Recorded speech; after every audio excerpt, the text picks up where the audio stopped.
Radio Rasinda, Untaian Nada Penabur Kasih.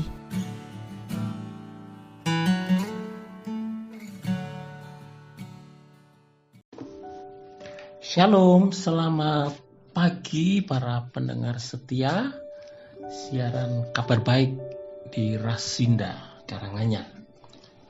Pagi ini bersama dengan saya Yohanes Agung Nugroho dari GKJ Kismorejo. Para pendengar yang dikasihi Tuhan, sebelum kita bersama-sama merenungkan firman Tuhan, saya mengajak untuk kita bersatu di dalam doa. Saya hantarkan. Tuhan Yesus, terima kasih kalau kami boleh menikmati pagi ini, dibangunkan pagi-pagi untuk menyongsong hari yang baru. Yang kami percaya ada berkat yang baru dari Tuhan, ada penyertaan yang tidak berkesudahan dari Tuhan atas kami semua. Tuhan, pagi ini kami berkesempatan untuk mendengarkan firman-Mu, merenungkan firman-Mu. Kenyangkanlah jiwa kami dengan firman-Mu, ya Tuhan. Firman yang keluar dari mulut-Mu sendiri, firman yang Engkau ilhamkan kepada para penulis kitab suci ini, firman yang Engkau jaga dari abad ke abad hingga kami bisa mendapatkannya saat ini, bahkan di dalam bahasa yang kami mengerti, karena Engkau memanggil orang-orang untuk menyalin dari zaman ke zaman, bahkan untuk menerjemahkan ke berbagai bahasa di bumi ini. Terima kasih untuk berkat firman yang tertulis yang boleh kami miliki ini. Berkatilah kami semua dengan firman-Mu Tuhan pagi ini. Di dalam nama Tuhan Yesus kami berdoa. Amin. Bapak, Ibu, Saudara sekalian, saya mengajak untuk merenungkan dari Lukas, Injil Lukas pasal yang ke-8, ayat 40 sampai dengan ayat 56. Saya akan mulai membaca, mungkin akan beberapa bagian demi bagian sambil kita uraikan. Ayat 40 Lukas 8. Ketika Yesus kembali, orang banyak menyambut Dia, sebab mereka semua menanti-nantikan Dia. Lalu datanglah seorang yang bernama Yairus. Ia adalah kepala rumah ibadat. Dia sujud di depan kaki Yesus dan memohon Yesus datang ke rumahnya. Karena anak perempuannya yang satu-satunya, yang berumur kira-kira 12 tahun, hampir mati. Dalam perjalanan ke situ, Yesus didesak-desak orang banyak. Ayat 43, di situ ada seorang perempuan yang sudah 12 tahun menderita pendarahan dan tidak berhasil disembuhkan oleh siapapun. Ia maju mendekati Yesus dari belakang dan menyentuh jumbai jubahnya, dan seketika itu juga berhentilah pendarahannya. Baik, Bapak, Ibu, Saudara sekalian, kita menemukan satu kisah. Di dalam satu kisah perikop ini kita ketemu ada dua cerita. Yang pertama bercerita tentang seorang ayah yang anak perempuan satu-satunya berusia 12 tahun itu sakit dan hampir mati. Lalu kita ketemu juga satu cerita tentang seorang perempuan, tentu saja ini perempuan yang sudah dewasa, yang ternyata sudah selama 12 tahun dia menderita sakit pendarahan. Bapak, Ibu, Saudara yang dikasihi Tuhan, saya mau mengajak untuk kita menarik 12 tahun ke belakang dari peristiwa yang diceritakan oleh Lukas di perikop ini. Jadi mari kita berkeliling, berfantasi, masuk ke dalam satu rumah pasangan suami istri, Pak Yairus dan istrinya, yang mungkin sudah menikah sekian lama, kita tidak tahu, menantikan anak tentunya. Dan kalau ini dikatakan anak satu-satunya, berarti mungkin mereka juga menantikan anaknya. Dan biasanya orang Yahudi kan pengen punya anak laki-laki, tapi juga tidak dikaruniai anak laki-laki. Jadi ada seorang pasangan suami istri bernama Yairus dan istrinya. Pada suatu hari akhirnya Tuhan mengaruniakan seorang anak perempuan kepada keluarga ini. Jadi 12 tahun yang lalu dari sejak peristiwa ini ditulis, atau sejak kisah di dalam peristiwa ini maksud saya, keluarga Pak Yairus bersukacita sekali karena kelahiran seorang bayi perempuan. Wah, mereka pasti bergembira sekali atas kelahiran dari anak perempuan ini. Sementara itu kita beralih fantasi kita ke satu perempuan yang lain. Tidak disebutkan namanya siapa. Bisa jadi perempuan ini juga sudah menikah, punya suami. Tapi di keluarga yang berbeda ini, anggap saja perempuan ini sudah menikah. Ya karena pasti dia sudah dewasa. Di keluarga yang lain ini, di tahun yang sama itu, mereka mendapatkan satu musibah yang membuat mereka tentu bersedih, yang membuat mereka tentu gentar, yang membuat mereka tentu takut, khawatir. Kita ketemu ada dua peristiwa di tahun yang sama, di mana satu keluarga bergembira karena mendapatkan seorang bayi perempuan, kelahiran dari bayi perempuan. Lalu keluarga yang lainnya, mereka bersusah hati karena sang istri atau si perempuan itu kedapatan mengidap penyakit pendarahan. Bapak Ibu Saudara sekalian, penyakit pendarahan itu penyakit yang kalau secara rohani itu mengkategorikan itu najis. Jadi perempuan yang sakit pendarahan itu akan dianggap najis. Mungkin dia pikir ini menstruasi biasa. Tapi setelah ditunggu 2-3 hari kok tidak habis-habis, mungkin ini banyak sekali darah kotornya. Dia tunggu lebih lama lagi, kok nggak berhenti-berhenti. Dan terus dia mulai bilang suaminya, kenapa mensku nggak berhenti. Lalu dia ajak suaminya untuk berobat. Harus bayar mahal untuk itu, tapi nggak kunjung berhenti. Dari bulan ke bulan dilalui untuk berusaha berobat. Uang keluarganya mulai menipis. Sampai 12 tahun dia coba mungkin berobat ke sana kemari. Tapi tidak ada yang bisa menyembuhkan sakitnya. Dan dia jalani itu 12 tahun. Bapak, Ibu, Saudara sekalian, kita melihat begitulah kehidupan. Di dalam kehidupan ini ketika di satu keluarga sedang mengalami sukacita, kegembiraan karena berkat tertentu yang didapatkan, kita bisa menemukan di keluarga yang lain ada musibah yang sedang diterima dan mereka bersedih, bersusah hati. Bahkan keluarga Yairus yang 12 tahun sebelumnya itu bersukacita karena kelahiran si anak itu, mereka tidak pernah menyangka bahwa 12 tahun kemudian si anak yang dinanti-nanti itu tiba-tiba jatuh sakit dan hampir mati. Dan itu membawa kepedihan yang luar biasa. Jadi begitulah hidup kita. Kita bisa naik dan turun. Kita bisa berada di bukit dan di lembah. Kita bisa di atas dan di bawah seperti roda. Kadang-kadang kita di atas, kadang-kadang kita di bawah. Tapi begitulah kehidupan. Bahkan si perempuan yang sakit pendarahan tadi mungkin hanya berpikir, paling beberapa hari sudah selesai pendarahanku. Atau paling berapa minggu sudah sembuh, pasti sudah berhenti karena tahun-tahun sebelumnya juga begitu. Tapi dia tidak menyangka bahwa pendarahan itu berlangsung 12 tahun. Dan dia harus menjalani 12 tahun itu di dalam penderitaan yang luar biasa.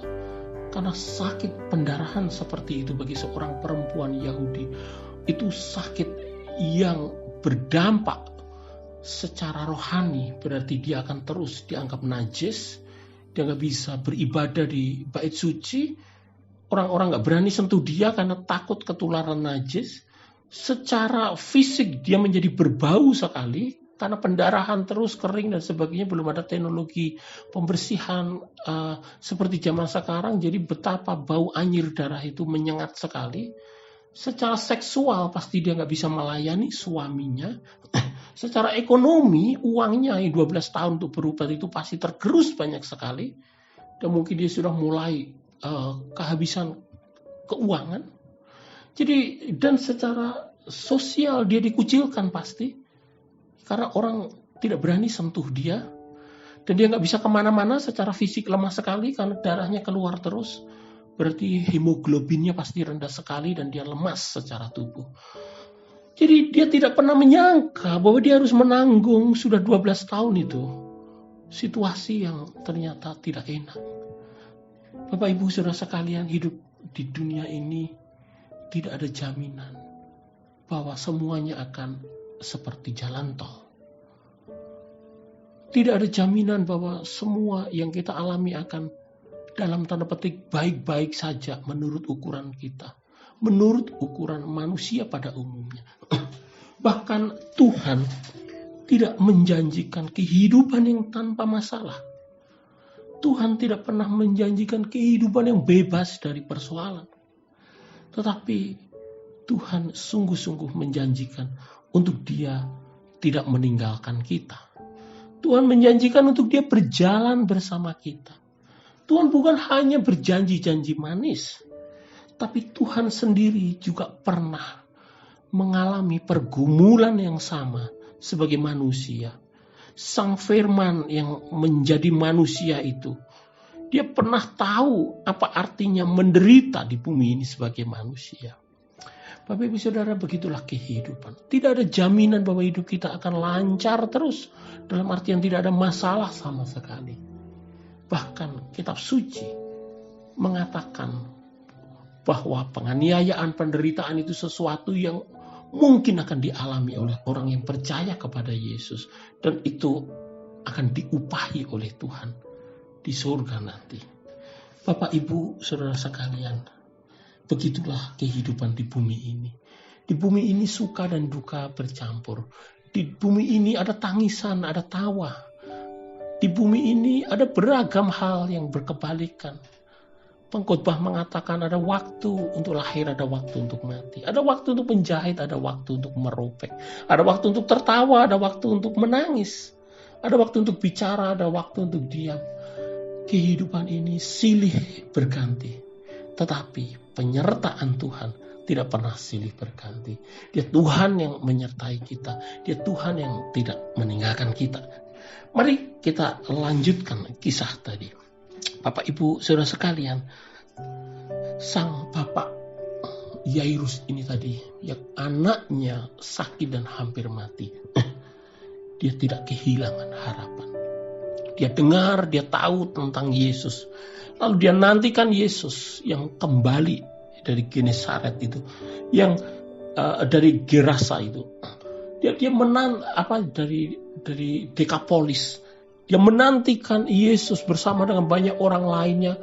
Lalu dia maju dan tersungkur di depan kaki Yesus. Dia meminta, tolong anakku satu-satunya. Tolong dia, tolong dia.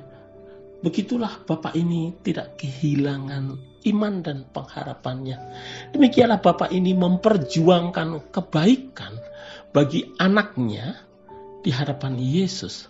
Bapak Ibu Saudara sekalian, bagi yang sudah menikah dan punya putra putri, bahkan cucu-cucu, itu hal yang baik, hal yang besar yang bisa dilakukan oleh para orang tua, para kakek nenek, di mana dia memperjuangkan di dalam iman di hadapan Sang Kristus, meminta kebaikan bagi anak-anaknya, bagi cucu-cucunya.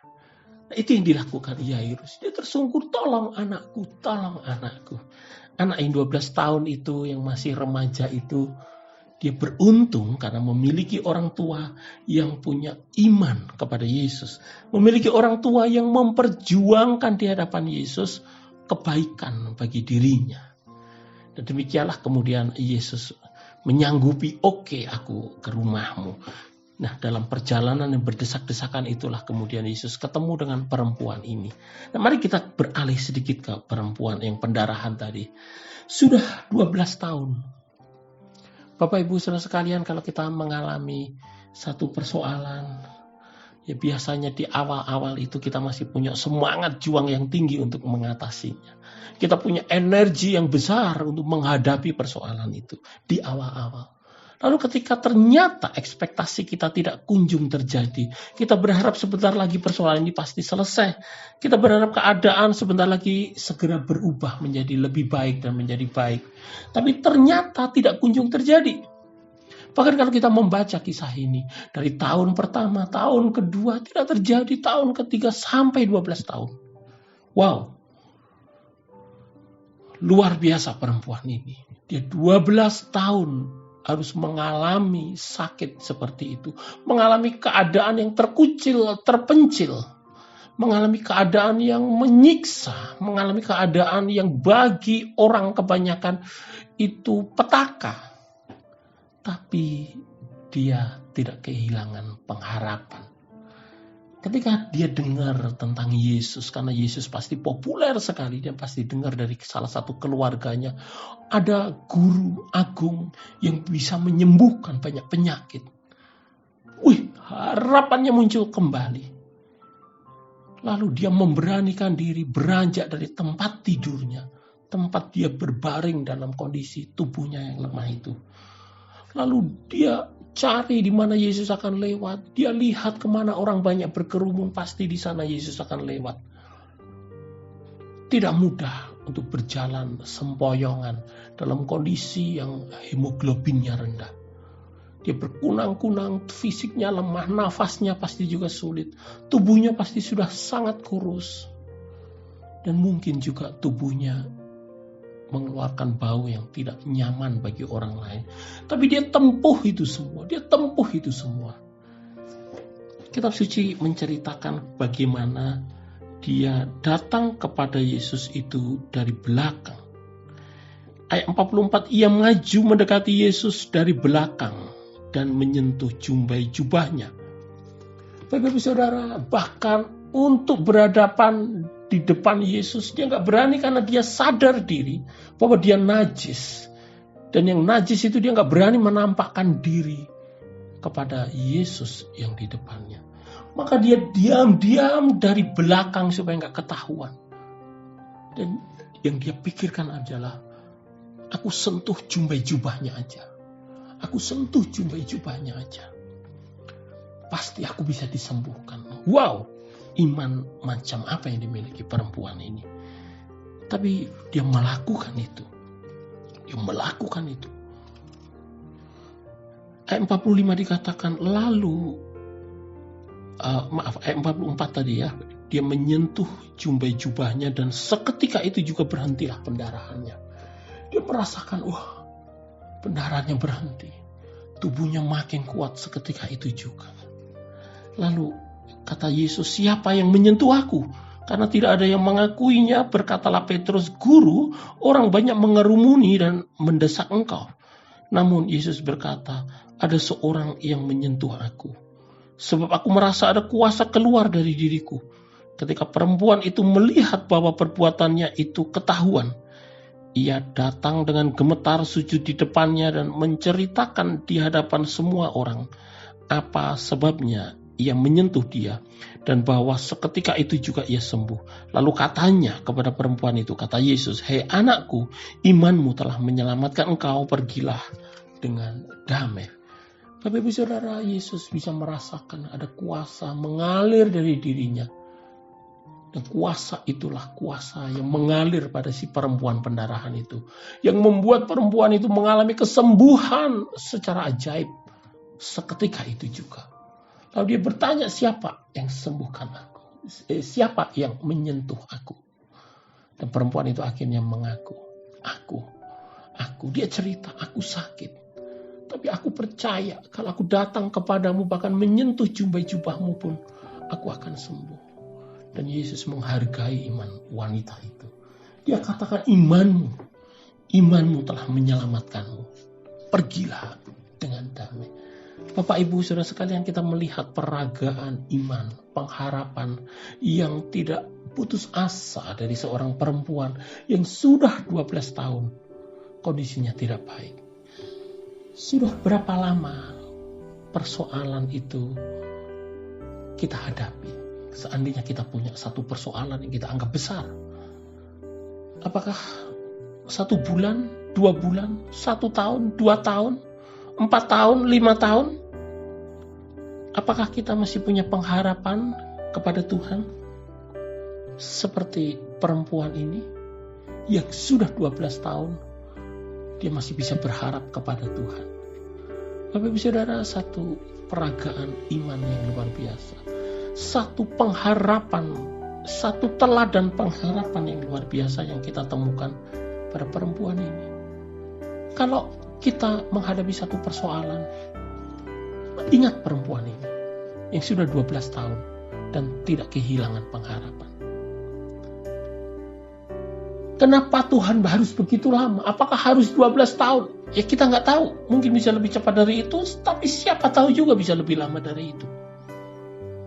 Tapi kita belajar satu teladan dari perempuan ini, di mana lamanya waktu persoalan yang harus dia tanggung itu tidak menggerus pengharapannya kepada Tuhan. Dia masih terus mengingat Tuhan. Dia masih terus mau datang kepada Tuhan. Berapa banyak dari kita yang kalau punya persoalan, kemudian kita menuduh Tuhan tidak baik, kurang kasih. Kita punya persoalan, bukannya kita mendekat kepada Tuhan. Kita sudah coba mendekat, tapi kok tidak terjadi perubahan. Lalu kita berpikir Tuhan tidak mengasihiku, lalu kita menjauh dari Tuhan. Dan kita mendekati yang lainnya. Kita meninggalkan Tuhan. Karena kita anggap Tuhan tidak solutif. Karena kita anggap Tuhan tidak peduli dengan masalahku. Karena kita anggap Tuhan tidak mau memperbaiki kehidupanku. Bapak Ibu Saudara, Tuhan menyertai kita. Tuhan tidak meninggalkan kita. Kita juga tidak tahu kenapa harus 12 tahun itu. Perempuan itu harus menunggu. Tapi kita tahu waktu Tuhan waktu yang terbaik. Kita tahu Tuhan tidak pernah terlambat dan tidak pernah terlalu cepat. Dia selalu tepat waktu. Rancangannya selalu tepat. Kesembuhan bagi perempuan tadi itu merupakan pemulihan dari banyak aspek kehidupannya. Dari banyak aspek yang tadi saya sudah sebutkan. Tapi kalau kita melihat sisi rohani di dalam Taurat, Bapak Ibu Saudara sekalian, kalau seorang itu kedapatan najis, misalnya pendarahan bagi perempuan, maka kalau dia duduk atau dia berbaring di tempat tidurnya ikut najis. Lalu kalau ada orang yang menyentuh tempat tidur yang najis tadi, akan menjadi najis juga. Jadi kenajisan itu nular gitu. Apalagi kalau dia sentuh orang itu pasti akan najis.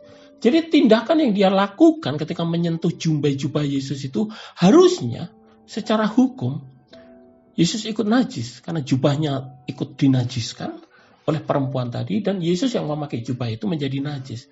Tetapi Injil Lukas, ya ini dicatat di Matius, Markus juga, Injil Lukas menceritakan kepada kita bukan Yesus yang ikut jadi najis, tetapi justru perempuan yang najis itu jadi tahir karena dia sembuh dari sakit pendarahannya. Wow. Siapa gerangan Yesus ini sehingga ketika ada kenajisan mendekat kepadanya, kenajisan menyentuh dia, Yesusnya nggak ikut najis, tapi justru yang najis menjadi tahir. Bapak Ibu Saudara sekalian, inilah gambaran karya penebusan Yesus. Yesus menebus manusia, sehingga manusia yang berdosa yang datang kepadanya itu disucikan dari dosa-dosanya. Ini gambaran dari karya penebusan Yesus di kayu salib. Di mana orang datang kepada Yesus dengan membawa beban dosa-dosanya dan kenajisannya. Dia akan pergi dengan kondisi disucikan, dibenarkan. Itulah Yesus. Dialah Tuhan yang sanggup menyucikan manusia dari kenajisan dosa. Dialah Tuhan yang sanggup membenarkan manusia dari kesalahan karena dosa-dosanya. Nah, itu gambaran dari karya Kristus. Mari kita kembali lanjutkan kisah kita. Ayat 49. Sementara Yesus masih berbicara, datanglah seorang dari keluarga kepala rumah ibadat itu, ya, dari saudaranya Yairus, kira-kira begitu ya, masih kerabat saudara. Dan berkata, anakmu sudah meninggal, jangan lagi engkau menyusahkan guru. Yesus mendengarnya dan berkata kepada Yairus, jangan takut, percaya saja dan anakmu akan diselamatkan. Setibanya di rumah Yairus, Yesus tidak memperbolehkan seorang pun masuk dengan dia kecuali Petrus, Yohanes dan Yakobus serta ayah anak itu dan ibunya. Semua orang menangis dan meratapi anak itu, tetapi Yesus berkata, jangan menangis, ia tidak mati tetapi tidur. Mereka mentertawakan dia karena mereka tahu bahwa anak itu telah mati. Lalu Yesus memegang tangan anak itu dan berseru, hai anak, bangkitlah. Roh anak itu pun kembali dan seketika itu juga ia bangun. Kemudian Yesus menyuruh mereka memberi anak itu makan. Lalu takjublah orang tua anak itu. Tetapi Yesus melarang mereka memberitahukan kepada siapapun apa yang telah terjadi. Bapak Ibu Saudara sekalian, jadi perjalanan menuju rumah Yairus itu ceritanya tertunda sebentar oleh karena peristiwa dengan perempuan pendarahan ini. Nah, ketika Yesus mulai berangkat lagi setelah selesai urusannya dengan perempuan tadi, tiba-tiba ada orang menyusul Yairus dan mengatakan anakmu sudah mati, nggak perlu lagi Yesus datang ke sana. Bapak Ibu Saudara, itulah yang terjadi di dalam hidup kita. Ketika kita ada di dalam persoalan, seperti Yairus tadi yang anaknya sekarat mau mati, dia sedang cari pertolongan. Ya, kita sedang berusaha untuk menyelesaikan masalah kita sedang berjuang di hadapan Tuhan dengan sepenuh hati untuk menyelesaikan persoalan kita. Tidak semua orang-orang di sekeliling kita itu datang dengan memberi semangat, dengan memberi peneguhan kepada kita supaya terus berjuang, bahkan membantu menolong kita berjuang bersama-sama. Tapi pasti akan ada juga orang-orang yang entah dengan bingkai apa realistis dan sebagainya bisa mengatakan sudahlah, nggak perlu lagi, sudahlah, menyerah sajalah dan sebagainya. Kira-kira itulah pesan yang disampaikan oleh keluarga yang datang tadi. Sudahlah, menyerah saja. Kata-kata itu bisa kita dengar dari sekeliling kita. Jadi untuk berjuang sendiri dengan tetap beriman dan berpengharapan itu sulit. Bahkan ditemani orang pun kita berpengharapan itu tidak mudah loh. Meskipun ada orang-orang yang datang memberi kita pengharapan itu juga tidak mudah loh ya. Kadang-kadang kita sedih, putus asa, lalu tiba-tiba teman kita datang menghibur kita. Kita bisa marah, kamu kan belum pernah mengalami ini dan seterusnya. Apalagi kalau ada orang datang dan menyudutkan atau mendownkan kita, membuat kita malah patah harapan. Makin sulit lagi. Tapi bersyukur kita memiliki Tuhan yang tidak pernah mematahkan semangat kita. Kita punya Tuhan yang akan datang dengan penghiburan, penguatan bagi kita. Itulah yang dilakukan Yesus. Gak apa-apa, tenang aja. Tenang, jangan takut, percaya padaku. Ketika masuk rumah, semua orang mentertawakan. Gimana sih itu? Sudah mati, dibilang tidur. Yesus bilang, gak apa-apa, tenang aja. Tetap bersama Yesus. Sekalipun orang-orang berbicara apa, tetap percaya Yesus, mengikuti Yesus. Sekalipun orang sudah tidak lagi berpengharapan, tetap percaya Yesus dan berpengharapan di dalam Yesus. Dan itulah yang terjadi. Kemudian Yesus masuk dan menyembuhkan, dikatakan membangkitkan. Roh anak itu kembali. Bapak Ibu Saudara sekalian, kemudian petaka hari itu yang membuat sedih si Yairus dan istrinya ini dibalikkan Tuhan menjadi satu peristiwa menakjubkan yang membuat mereka bersorak-sorai dan membuat mereka bergirang karena Tuhan itu benar-benar beserta mereka dan menolong mereka. Tapi kita melihat bagaimana kok Yesus kemudian bisa berkuasa atas nyawa seseorang, roh seseorang takluk kepada Yesus karena dia memang Tuhan. Dan itulah pesan yang tersembunyi di dalam teks ini. Ya, bagaimana yang najis menjadi tahir atau suci.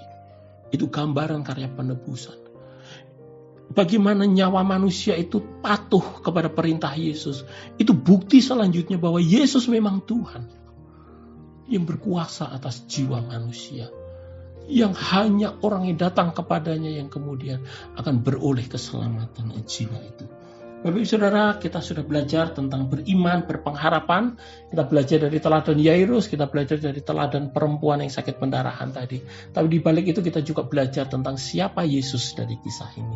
Kiranya ini memberkati kita semua. Terus berpengharapan di dalam Tuhan Yesus Kristus. Mari kita berdoa. Terima kasih Tuhan untuk siaran pagi ini, untuk renungan firman-Mu pagi ini. Biarlah firman ini menguatkan kami, menolong hidup kami. Terpujilah Engkau, berkati Rasinda ini, radio ini, supaya menjadi sarana-Mu untuk menyatakan berkat-berkat dan kemuliaan-Mu bagi sebanyak mungkin orang yang mendengarnya. Dalam nama Yesus Kristus kami berdoa. Amin.